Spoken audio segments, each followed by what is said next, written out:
Hello मेरे प्यारे CS students, welcome to DC line. मैं advocate and CS Prateek Srivastava आप लोगों का फिर से स्वागत करता हूं कंपनीज एक्ट के सेशन में। ठीक है, तो लास्ट टर्न पर हम लोगों ने जितना भी किया था, मुझे पूरी उम्मीद है कि आप लोगों ने उसको अच्छे से रिवाइज किया होगा और आपको अच्छे से समझ में भी आया होगा। तो चलिए फटाफट से स्टार्ट करते हैं आज का सेशन।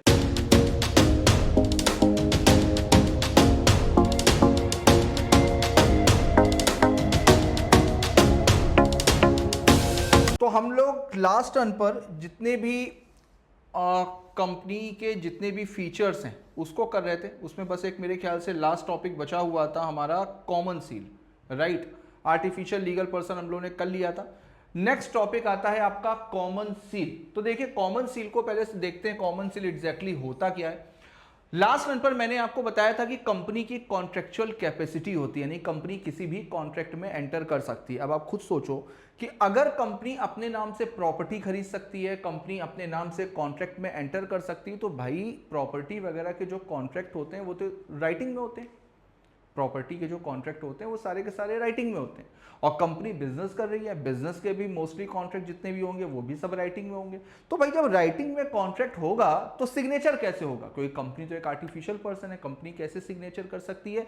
तो यहां पर जो कॉमन सील होती है, कॉमन सील का मतलब जो स्टैंप, कंपनी की जो सील होती है वो कंपनी के ऑफिशियल सिग्नेचर माने जाते हैं।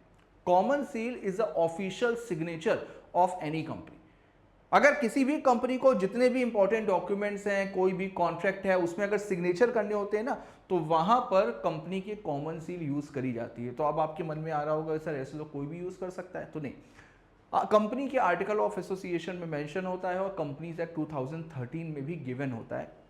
कॉमन सील कंपनी के बिहाफ पर हर कोई यूज नहीं कर सकता, केवल जो ऑथराइज्ड सिग्नेटरी हैं या जिनको ऑथराइज किया गया है कॉमन सील को यूज करने के लिए, बस केवल और केवल वही लोग कॉमन सील को यूज कर सकते हैं। तो चलिए देखते हैं कॉमन सील क्या। और हाँ, एक चीज और कि 2015 में इसको ऑप्शनल कर दिया गया था कि अभी कंपनी के पास में ऑप्शन है, कंपनी अगर चाहे तो कॉमन सील को रखे और चाहे तो कॉमन सील को ना रखे। कॉमन सील कंपलसरी नहीं है। अब अगर कॉमन सील नहीं है तो कौन कौन से लोग उसमें साइन कर सकते हैं, तो देखिए देखते हैं इसमें। तो a company being an artificial person is not bestowed with a body of natural being, therefore it works through the agency of human being। agency of human being का मतलब क्या हुआ? यहाँ पर डायरेक्टर्स की बात करी जा रही है कि कंपनी के बिहाफ पर जो भी नेचुरल पर्सन वाले काम होते हैं वो कौन करता है? डायरेक्टर ही तो करते हैं।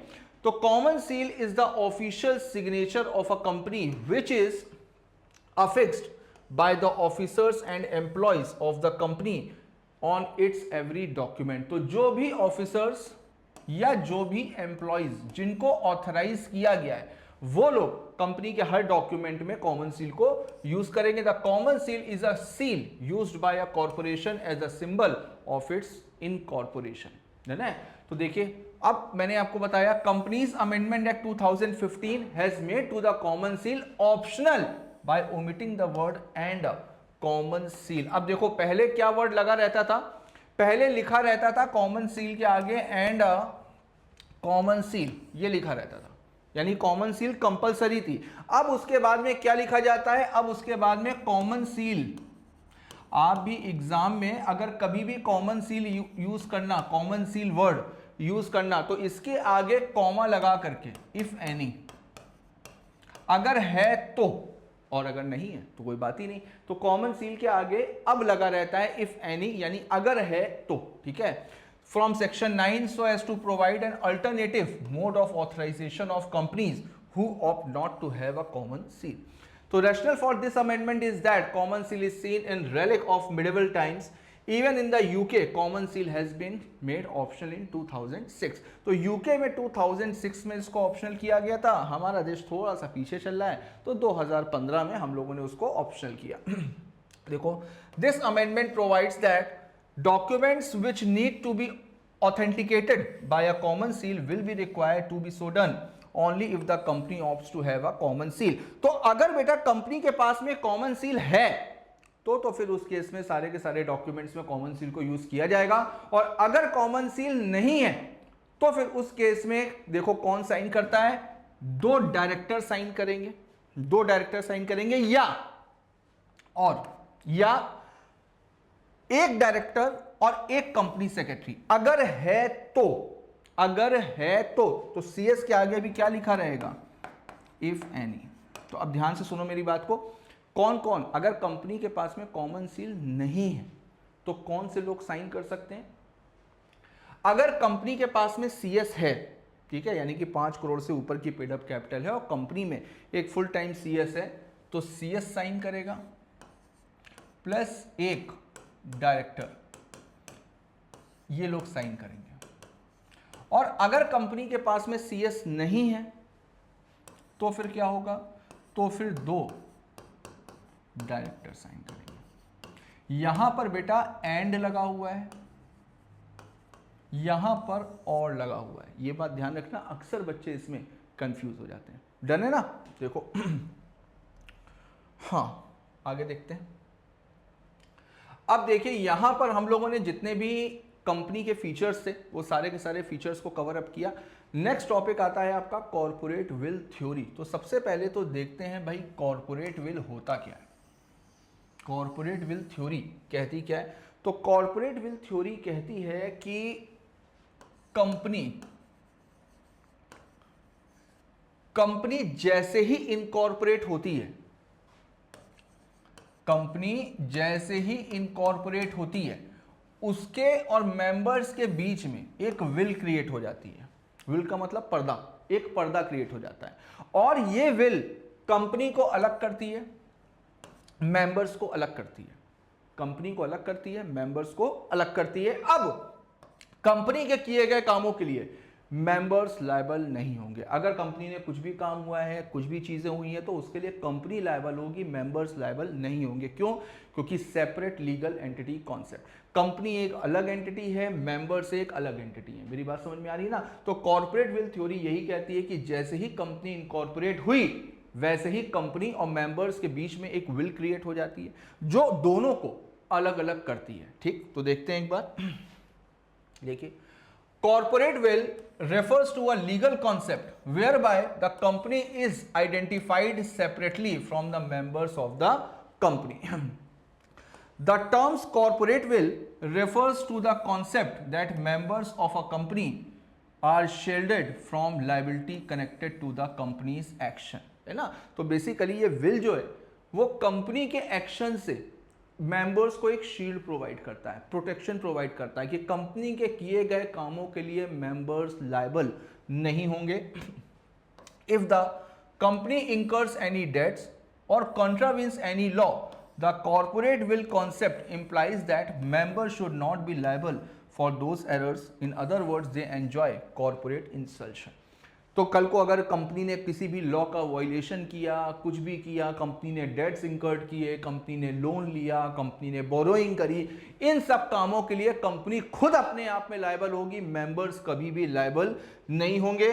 तो basically the shareholders are protected from the acts of the company. तो यहां पर शेयर होल्डर्स को एक तरीके से प्रोटेक्शन प्रोवाइड कराता है कॉर्पोरेट विल। तो देखिए यहां पर एक केस हुआ था सोलोमन वर्सेस सोलोमन के बीच में, ठीक है। मैं आपको केस एक कहानी की तरह से ब्रीफ कर रहा हूं, एक बार आप सुन लेना, इसको अच्छे से समझ में आ जाएगा।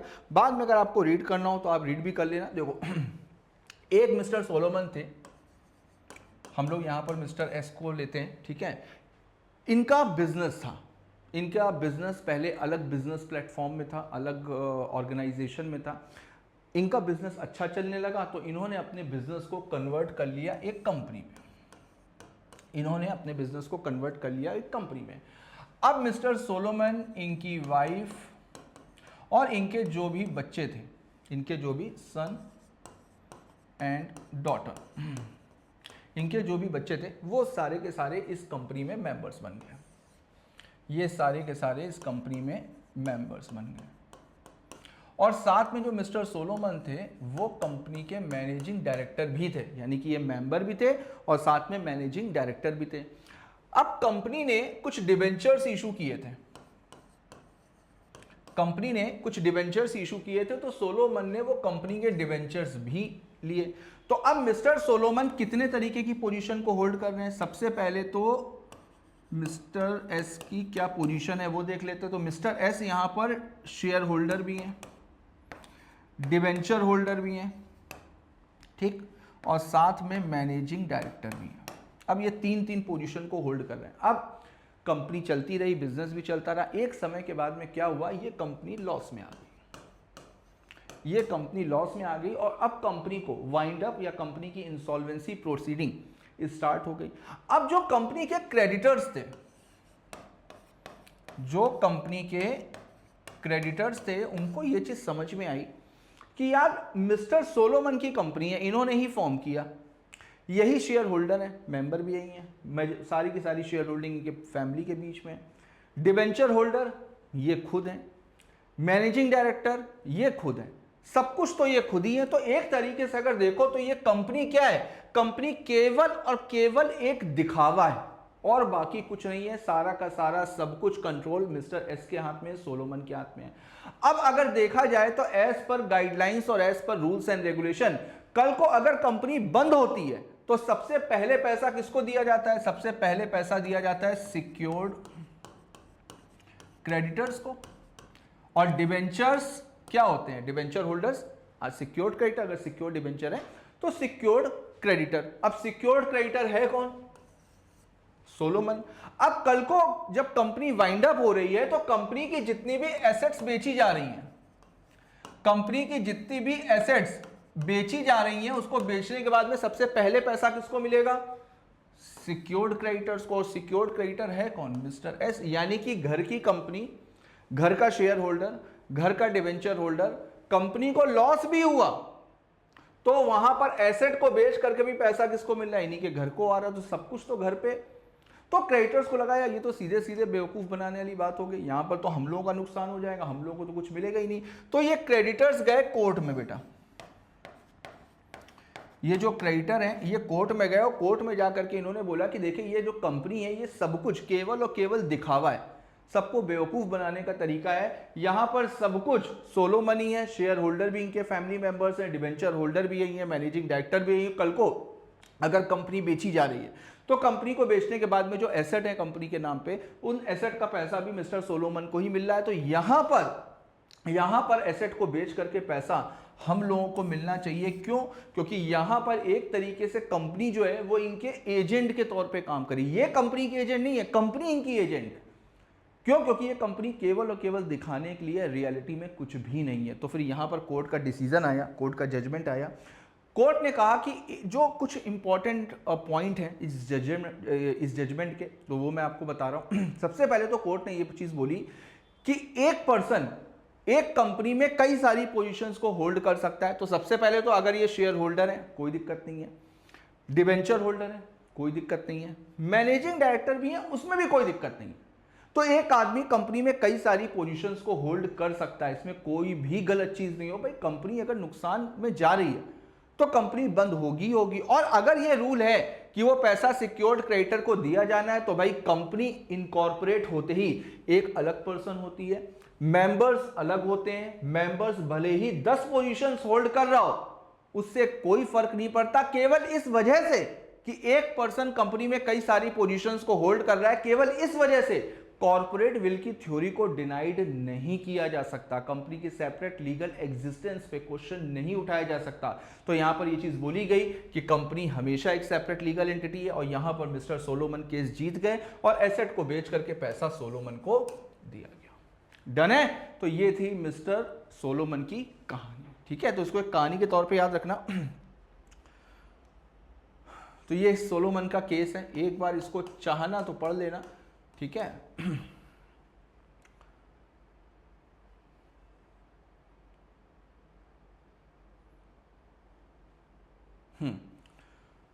अब देखो ये तो हम लोगों ने कॉर्पोरेट विल वाली थ्योरी इसको हम लोगों ने पढ़ी। ठीक है, अब उसके बाद में नेक्स्ट क्वेश्चन आता है कि लिफ्टिंग ऑफ कॉर्पोरेट विल क्या होता है।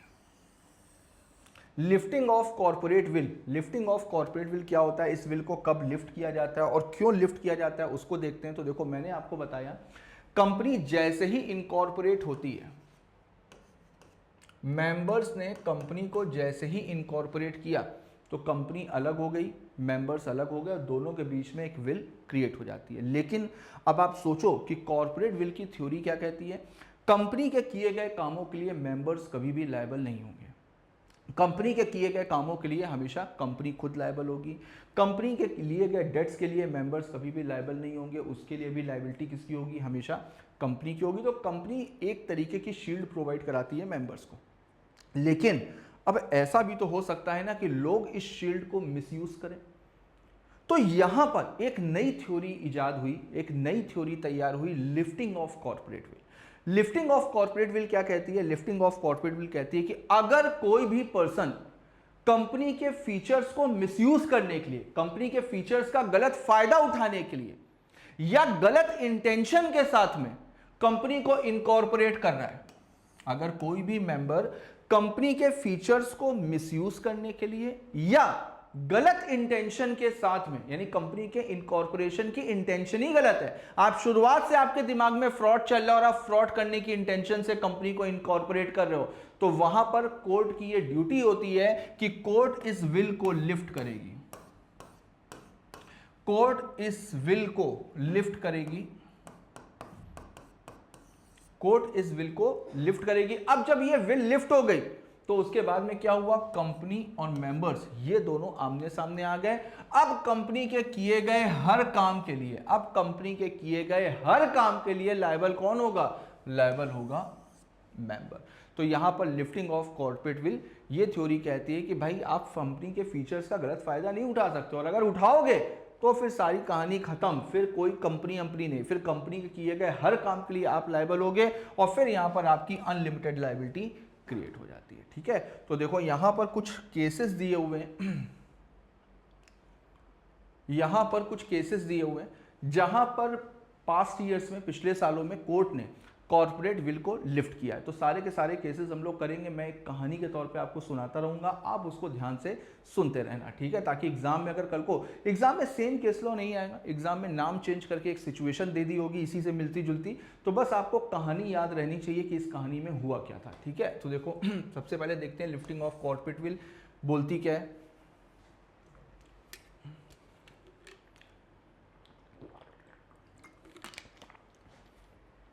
देखिए, the following are the cases where company law disregards the principle of corporate personality और the principle that the company is a legal entity distinct and separate from the its shareholders और member. तो नीचे कुछ cases हैं यहां पर, जैसे सबसे पहले केस दिया हुआ है Daimler company limited versus continental tyre and rubber company, और यहां पर क्या है, to determine the character of the company that is to find out whether को एनेमी और फ्रेंड। बिल्कुल, alien enemy Indian contract act में हम लोगों ने पढ़ा था कि दो लोग होते हैं, एक एलियन फ्रेंड होता है और एक एलियन एनेमी होता है। एलियन एनेमी का मतलब क्या होता है, एलियन एनेमी का मतलब जिस देश के साथ में हमारी वॉर चल रही है, जिस देश के साथ में हमारी वॉर चल रही है, उस देश के रहने वाले जितने भी सिटीजन्स होंगे वो सारे के सारे हमारे लिए क्या होंगे, एनेमी होंगे, दुश्मन होंगे। तो एलियन वर्ड का मतलब क्या होता है, not in your home country, यानी ऐसा दुश्मन जो आपके देश का नहीं है, उसके साथ में हमारे देश की वॉर चल रही है। तो उसी तरीके से अगर कोई कंपनी इंडिया में इनकॉर्पोरेट हुई, अगर कोई कंपनी इंडिया में इनकॉर्पोरेट हुई है, तो क्या उस कंपनी को एलियन एनिमी माना जा सकता है? जैसे, तो यहां पर यह चीज बोली गई कि भाई कंपनी अलग होती है और मेंबर्स अलग होते हैं, इन दोनों के बीच में एक विल क्रिएट हो गई, ये अलग है, ये अलग है। ठीक, अब अगर मान लीजिए कि कोई कंपनी है जो इंडिया में इनकॉर्पोरेट हुई, इनकॉर्पोरेट इन इंडिया, तो जब इंडिया में इनकॉर्पोरेट हुई है तो इंडियन कंपनी है। अब इसके जो है 99% शेयर्स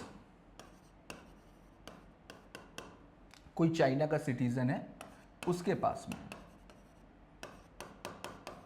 चाइना का सिटीजन है उसके पास में, साथ में इसके बोर्ड ऑफ डायरेक्टर्स में जो मेजॉरिटी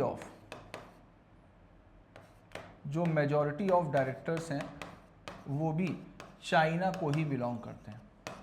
अब लेकिन अब कंपनी तो अलग एंटिटी होती है, सेपरेट पर्सनालिटी होती है, तो ये तो इंडियन कंपनी है, ठीक, और 99% शेयर होल्डिंग चाइना का सिटीजन और majority of share holding China, majority of director China के लोग हैं। तो अब यहां पर कॉर्पोरेट विल की तो थ्योरी ये कहती है कि भाई ये कंपनी बिल्कुल प्योर इंडियन है, कोई दिक्कत नहीं, क्योंकि आफ्टर इनकॉर्पोरेशन कंपनी अलग हो जाती है, मेंबर्स अलग हो जाते हैं। क्या इस कंपनी को हम चाइनीज कंपनी बोल सकते हैं? नहीं बोलेंगे। क्यों? क्योंकि इंडिया में इनकॉर्पोरेट हुई है तो इंडियन कंपनी होगी, चाइनीज कंपनी कैसे होगी, है ना। लेकिन अब बाई चांस मान लो कि इंडिया और चाइना के बीच में वॉर हो गई, इंडिया और चाइना के बीच में वॉर हो गई, तो जब इंडिया और चाइना के बीच में वॉर होगी तो यहां पर यह देखना पड़ेगा कि इस कंपनी का स्टेटस क्या है। तो यहां पर कंपनीज एक्ट 2013 में यह बताया गया है कि अगर वॉर होती है और एलियन एनिमी देखना है तो वहां पर कॉर्पोरेट विल को लिफ्ट किया जा सकता है, और कॉर्पोरेट विल को लिफ्ट जब करेंगे तो ये दोनों आमने सामने आ गए। तो फिर देखा जाएगा रियलिटी में कंपनी के पीछे है कौन। तो भाई कंपनी के पीछे कौन है? 99% शेयर चाइना का सिटीजन होल्ड कर रहा है, मेजॉरिटी ऑफ डायरेक्टर चाइना के। तो इसका मतलब कहीं ना कहीं इस कंपनी पे कंट्रोल कहां का चल रहा है? कंट्रोल चाइना का चल रहा है। और जब कंट्रोल चाइना का चल रहा है तो इसका मतलब यहां पर इसका भी स्टेटस चेंज होगा और इसको भी चाइनीज कंपनी बोला जाएगा। कल को अगर ये लोग कहते हैं कि भाई कंपनी तो एक सेपरेट लीगल एंटिटी होती है, हम लोग चाइनीज हैं, कंपनी से क्या मतलब, कंपनी तो इंडियन कंपनी है ना। फाइनली उस कंपनी को कंट्रोल कौन कर रहा है? चाइना कंट्रोल कर रहा है। इस वजह से इस कंपनी का भी स्टेटस चाइना का होगा। तो वॉर के केस में कंपनी का स्टेटस चेंज हो सकता है। तो देखिए एक बार, तो यहां पर केस हुआ था Daimler company limited versus continental tyre and rubber company. If the public interest देखिए is not likely to be jeopardy, jeopardy का मतलब होता है रिस्क। बिल्कुल यहां पर यह चीज बोली गई कि अगर भाई अगर एनिमी को देखना है तो वहां पर पब्लिक इंटरेस्ट को भी देखना पड़ेगा कि पब्लिक इंटरेस्ट रिस्क में नहीं आना चाहिए। The court may not be willing to crack the corporate shell but it may rend the veil for ascertaining whether a company is an enemy company. It is true that unlike a natural person, a company does not have mind and conscience, therefore it cannot be a friend or foe. तो बिल्कुल company जो है एक artificial person होती है, तो natural person तो होती नहीं है, तो उसके पास में दिमाग तो होता नहीं है, इमोशंस तो होते नहीं है। जो जब दिमाग नहीं है, इमोशंस नहीं है, तो फिर भाई ऐसी कंपनी दोस्त या दुश्मन कैसे हो सकती है। तो इट में however be characterized as an enemy company if its affairs are under the control of the people of an enemy country. तो भाई कंपनी तो दोस्त और दुश्मन नहीं हो सकती, लेकिन यहां पर यह देखना पड़ेगा कि कंपनी के पीछे कंट्रोल किसका है, और कंपनी के पीछे कंट्रोल अगर एनिमी कंट्री का है तो फिर वहां पर उस कंपनी को भी एनिमी कंपनी माना जाएगा। For this purpose the court में examine the character of the person who are really at the helm of affairs of the company. Done है सबको? आगे देखते हैं।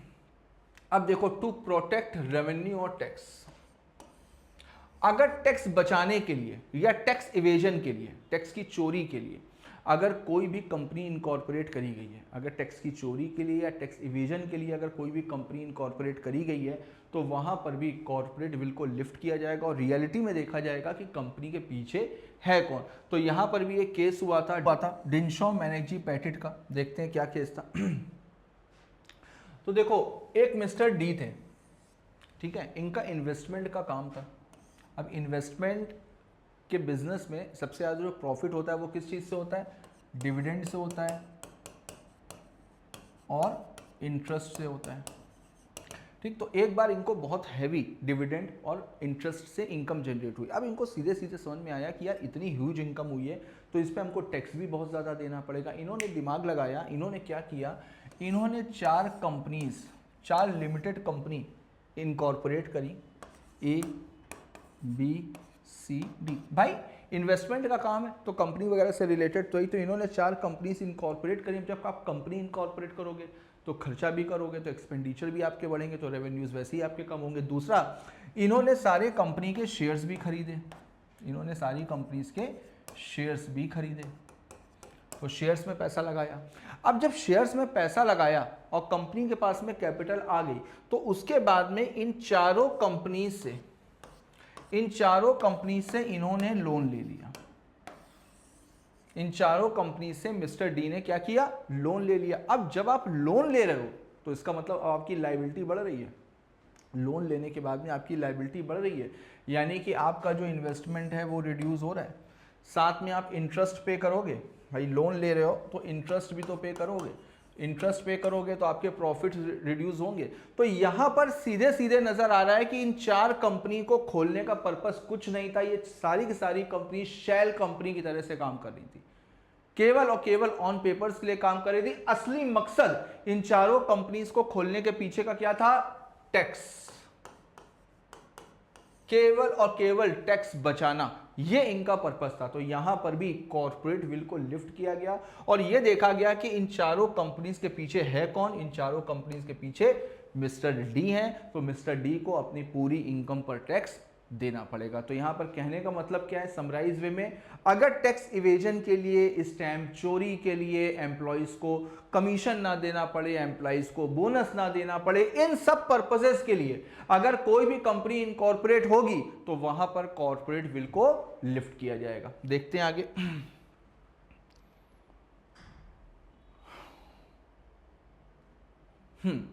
अब देखिए नेक्स्ट आता है आपका to avoid a legal obligation.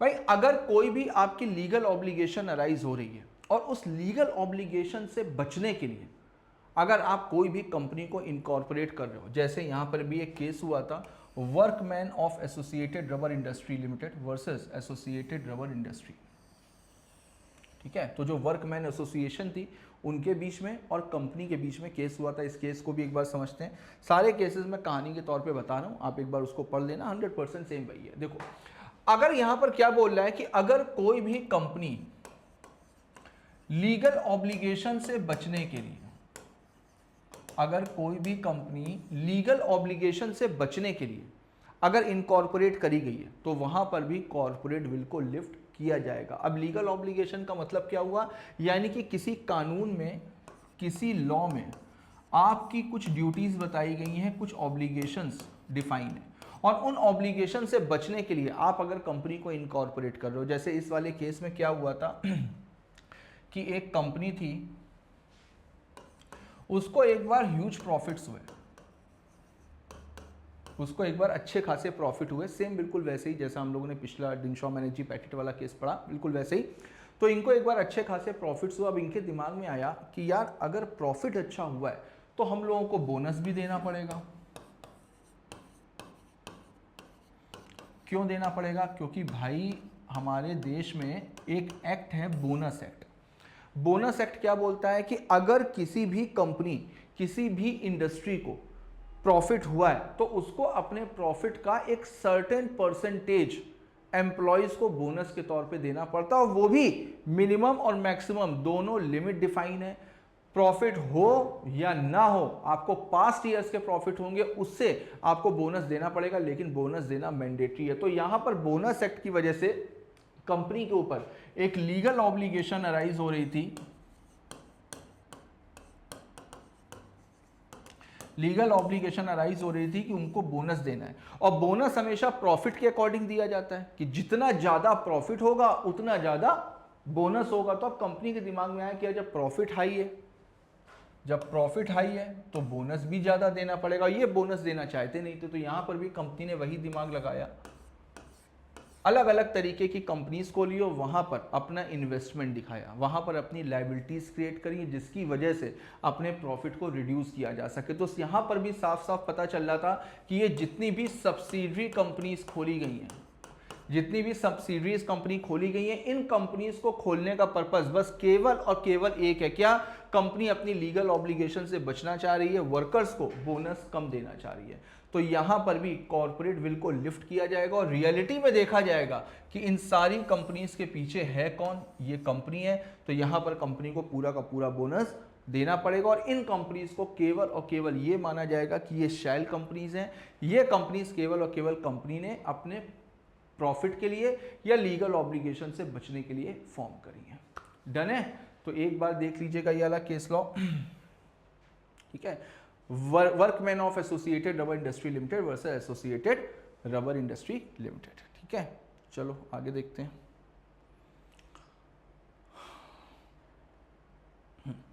अब देखो नेक्स्ट आता है आपका formation of subsidiaries to act as agent.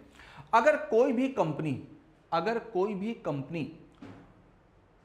इस पर्पस के लिए इनकॉर्पोरेट करी जा रही है कि हम उसको अपनी एजेंसी के तौर पे चलाएंगे, अपने एजेंट के तौर पे चलाएंगे। यानी कि अगर हम कोई ऐसा काम जो हम अपने नाम से नहीं कर सकते हैं और अब हम कंपनी की आड़ में कंपनी के नाम पर करना चाह रहे हैं, ताकि कल को कंपनी एक सेपरेट लीगल एंटिटी है, इसका हमें फायदा मिले, तो यहां पर एक रूल है लॉ का, you can not do indirectly what you can not do directly. जो काम आप डायरेक्टली नहीं कर सकते हो वो काम आप इनडायरेक्टली भी नहीं कर सकते हो। तो अगर कोई भी पर्सन कंपनी को अपने एजेंट के तौर पे चलाना चाह रहा है तो फिर वहां पर भी कॉर्पोरेट विल को लिफ्ट किया जाएगा और ये देखा जाएगा रियलिटी में इसके पीछे है कौन। तो देखो, जैसे सपोज करो, एक एग्जांपल ले लेते हैं। जैसे सपोज करिए कि एक मिस्टर एक्स है, ठीक है, वो एक बार नकली मेडिसिन का काम कर रहे थे या कुछ भी इस तरीके का काम कर रहे थे, गलत काम कर रहे थे, उनको पकड़ लिया गया। अब कोर्ट ने ऑर्डर दिया कि अब आप लाइफ टाइम मेडिकल का बिजनेस नहीं कर सकते और उनके लाइसेंस को कैंसिल कर दिया गया। मेडिकल के लिए आपको लाइसेंस की रिक्वायरमेंट होती है। अब उनको बैन किया गया कि आप लाइफ टाइम मेडिकल का काम नहीं कर सकते, आपको लाइसेंस भी नहीं मिलेगा।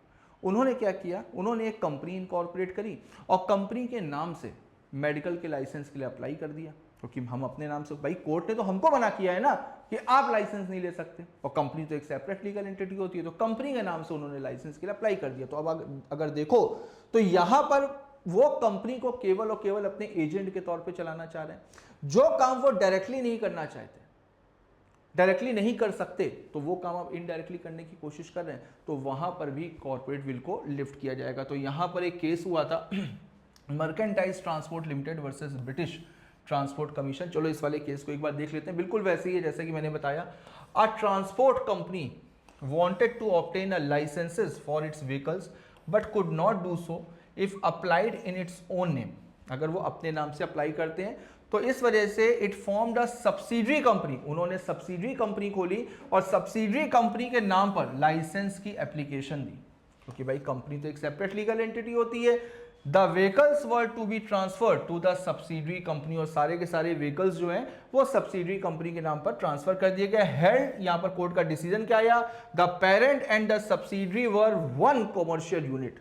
यहां पर कोर्ट ने बोला कि यहां पर सेपरेट लीगल एंटिटी नहीं होगी। क्यों? क्योंकि आप और आपकी सब्सिडरी दोनों एक ही कंपनी है और यहां पर आपकी जो लाइसेंस की एप्लीकेशन है उसको रिजेक्ट किया जाता है। तो बस ये वाली लाइन याद रखो, you can not do indirectly what you can not do directly. अब देखिए नेक्स्ट, अगर कंपनी फ्रॉड या इम्प्रॉपर कंडक्ट या लॉ को डिफीट करने के लिए बनाई जा रही है, तो वहां पर भी अगर आप लॉ के प्रोविजन का वॉयलेशन करना चाह रहे हो, लॉ को मिसयूज कर, किसी भी लॉ को मिसयूज करने के लिए कंपनी को इनकॉर्पोरेट कर रहे हो, फ्रॉड करने के लिए कंपनी को इनकॉर्पोरेट कर रहे हो, तो वहां पर भी कॉर्पोरेट विल को लिफ्ट किया जाएगा। तो देखिए यहां पर इतने सारे 5 केसेस हैं, ये 5 केसेस हैं और 5 केसेस में कॉर्पोरेट विल को लिफ्ट किया गया है। तो यहां पर हम लोगों ने कॉर्पोरेट विल की थ्योरी कंप्लीट करी आज के सेशन में। नेक्स्ट टर्न पर हम लोग इसके आगे का पार्ट स्टार्ट करेंगे, टाइप ऑफ कंपनी। तो चलिए तब तक इतने सारे केसेस को अच्छे से पढ़ लीजिएगा, एक बार इसको अच्छे से रिवाइज करिएगा। कोई भी दिक्कत होती है तो कमेंट बॉक्स पे आप डाउट भी अपने डिस्कस कर सकते हो, और कोशिश है कि जल्दी से जल्दी कंपनीज एक्ट को ख़त्म किया जाए और आगे की जो अपनी जर्नी है उसको स्टार्ट की जाए। तो चलिए मिलते हैं फिर नेक्स्ट टर्न पर, तब तक के लिए all the best, goodbye, thank you.